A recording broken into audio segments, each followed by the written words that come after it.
Welcome back to GM University. Today, we're going to dive into one of the best ways to get your GMing feet wet, and that's running a one-shot.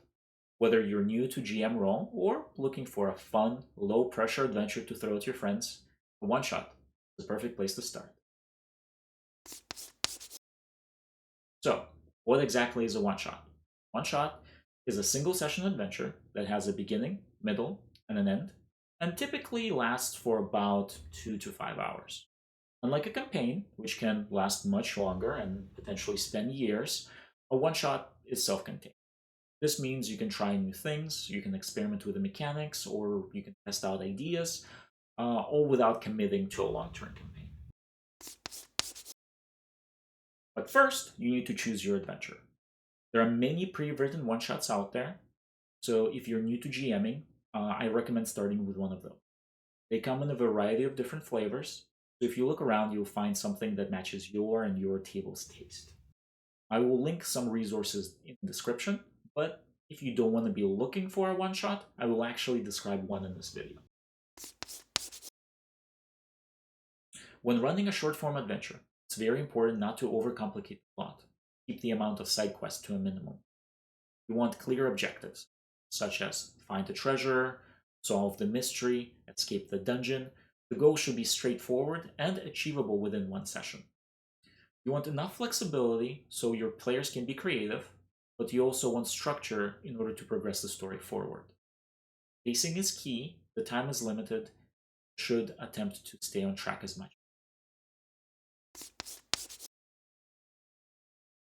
Let's talk about character creation. One option is provide pre-made characters to your table. This will save a little bit of time in the beginning of the session, and it will ensure that all the characters fit the story. If you have new players, it's also a plus for them. Now, if you have players who are experienced or want to make their own characters, let them do it. Give them information in advance. Let them know what themes to stick to, the character level, and what restrictions you might want to set.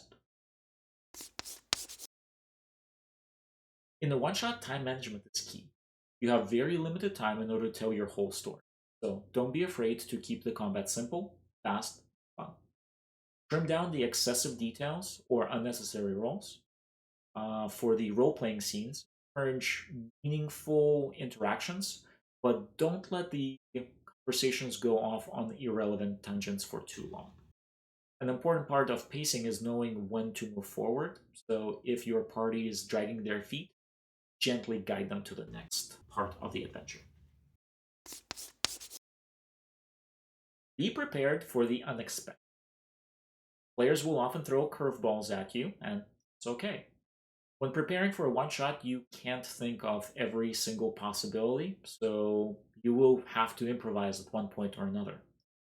Don't worry about sticking strictly to your notes. Remember, the goal is to have fun, so if a player comes up with an unexpected solution or a twist, let them run with it. As long as everyone is enjoying themselves, you're doing it right. Now, let's break down a simple one-shot that I've made. It is designed for D&D 5e system, but you can easily adapt it to other versions of D&D or Pathfinder. Adventures are typically designed with a particular level and number of characters in mind.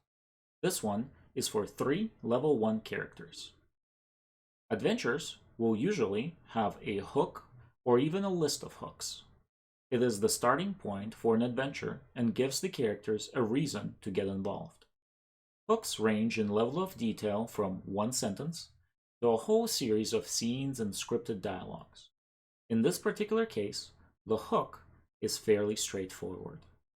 As the adventurers pass through Timber Hollow, they are approached by Elder Halwyn, an older villager who explains that a large bear has been seen lurking near the village at night, leaving the villagers frightened. No one has been attacked yet, but the bear's presence grows bolder each night. The elder is concerned that it's only a matter of time before the bear attacks. Elder Halwyn offers the party 50 gold pieces each to track the bear into the nearby forest and put an end to the threat. There is usually some description for the setting. If one is not provided, it is left to the GM's imagination. For this adventure, I provide the starting point. Timber Hollow is a small, isolated village on the edge of the dark forest. Short and sweet. A twist in a one-shot is an unexpected plot development that surprises the players and changes their understanding of the story. It adds excitement and depth by revealing something that the players did not expect, such as a hidden enemy, a betrayal, or a secret motivation. What the villagers do not realize is that the bear, along with some local wolves, has been infected by a broken necromantic ritual, corrupting their natural instincts and driving them towards human settlements. Now that we have a hook, setting, and a twist, let's examine the player's encounters. Encounter 1. Tracking the bear. The forest is large, and the characters need to find their way. There are 3 skill challenges. Survival check to find and follow the bear's tracks. Nature check to determine the bear's behavior. And perception check to spot a snare trap before someone gets hurt. You can always add additional checks or consequences to failing a check. For example, if the party fails the survival check twice, they spend a long time looking for the tracks and get lost in the forest. I left the encounters open-ended, so feel free to modify as you see fit. This encounter also has a clue. Some weird symbols have been carved into the trees. With a successful Arcana check, players can learn that these symbols are related to a necromantic magic, but they are poorly executed, suggesting a failed or broken outer ritual circle. Encounter 2. Wolf Ambush. As the adventurers are going through the forest, they get ambushed by the wolves. But this is where the twist really sets in, as the shadowy tendrils of necrotic energy writhe through the fur, and their eyes glow faintly red. To run the wolves, use the wolf stats from the monster manual, page 341. For their necrotic nature, add 2 effects. Effect 1. Wolves deal an additional 2 points of necrotic damage when they bite. So, if the wolf hits the player, its bite attack does the usual 2d4 plus 2 piercing damage, plus additional 2 necrotic damage. If a player would deal radiant damage to a wolf, the wolf will take an additional 2 points. Additionally, there are combat tactics and another clue. For the tactics, if a wolf has 5 or less hit points, it attempts to run away. Clue. With a successful Arcana or Medicine check on the wolves, the adventurers learn that this state is not natural. The wolves were exposed to necrotic energy that has corrupted them. Encounter 3. The Corrupted Bear. The players will eventually reach a clearing where they find the corrupted bear. After the corrupted wolves, this should not be much of a surprise. To run the bear, use the brown bear stats on page 319 of Monster Manual. Just like the wolves, bear has a necrotic nature. Bear deals an additional 3 points of necrotic damage with its bite and claw attacks. It takes the additional 3 points of radiant damage if hit with a radiant attack. Unlike the wolves, the bear will not attempt to run away and will fight until unable to. Lastly, there is a broken ritual circle in the clearing, pulsing with necrotic energy. Every few rounds, a random player who's within 10 feet of the circle has to make a Constitution saving throw, or take 3 points of necrotic damage, as the energy lashes out and drains the life force from the character. Encounter 4. The Broken Ritual. After dealing with a bear, or at the same time, I'm sure some players would like to multitask, they can determine that this is in fact the source of the issue, with an Arcana check.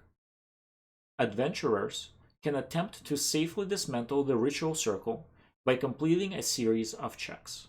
If successful, they will know that the issue will not re-emerge. If they are not successful, or they choose to dismantle the circle in more aggressive ways, they will take some more necrotic damage and create a lingering corruption in the area. Conclusion. Conclusion is just that, putting the finishing touches on a day. Did the adventurers go back to the village and get their money? Did they choose to move on and never come back? Conclusion written for this one-shot is just one of the infinite possible ways that this adventure could have ended. Link to the PDF with the details for this adventure is in the description under the video. Be sure to like, subscribe, and let me know about your one-shot adventure in the comments. See you in the next video, but until then, stay geeky.